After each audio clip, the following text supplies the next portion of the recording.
So the following year, you guys released the debut album for Boot Camp Clik, right? For the People.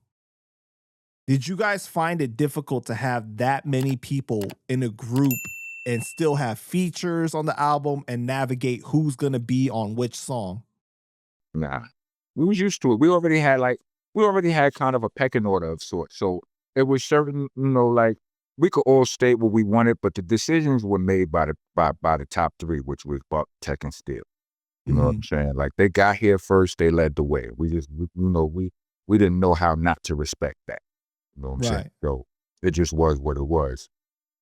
And Dru was a creative contributor, a lot more than people would like to give him credit for.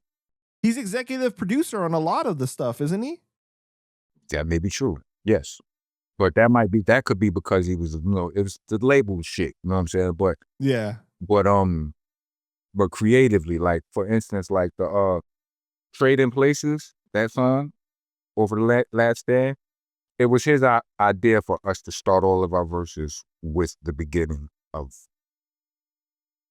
each other's old verses. Got you. You know what I'm saying? He very frequently would contribute, you know what I'm saying, with his 2 cents. Sometimes it was 10 cents. Now, at that time, I'm not talking about now retroactively, but at that time, do you feel the reception was what you guys expected from that project?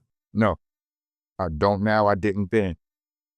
But most of us don't really like that album that much. Really? Why is that? Because we deviated away from our sound. It was the first deviation. And, and honestly, and that came from Buckshot. After coming back from working with Tupac, he learned different ways of making music and he tried them out on that project. Got you. Okay. Do you have any crazy stories from that, the creation of that album? Yeah. We was working on that album the night when niggas ran in the studio and jumped string.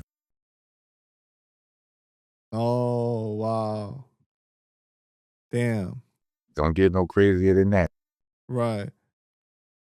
All right. Shout out to my YouTube member, the Hip Hop Underground Reborn.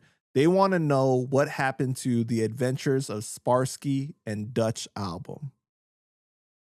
It's not an album. It was a song. I should put it on the new Heltah Skeltah album because we are working on a new Heltah Skeltah album. Right. And we're going to touch on that too. But so it wasn't an album that was that replaced Magnum Force? Nah. Oh, okay. Because that's what they thought. If you notice in the intro of Nocturnal, there's a line where I say, "Enter the great unknown, Nocturnal with Adventures of Sparsky and Dutch, the powerful within the center." If you remember what I did, the greatest feat that I did on the intro ever was how I stashed all of the names of the songs on the album in the intro. So that's what I thought that this was supposed to be before. Right, this was the Sparsky and Dutch song was actually for Nocturnal, right? For Nocturnal, yes.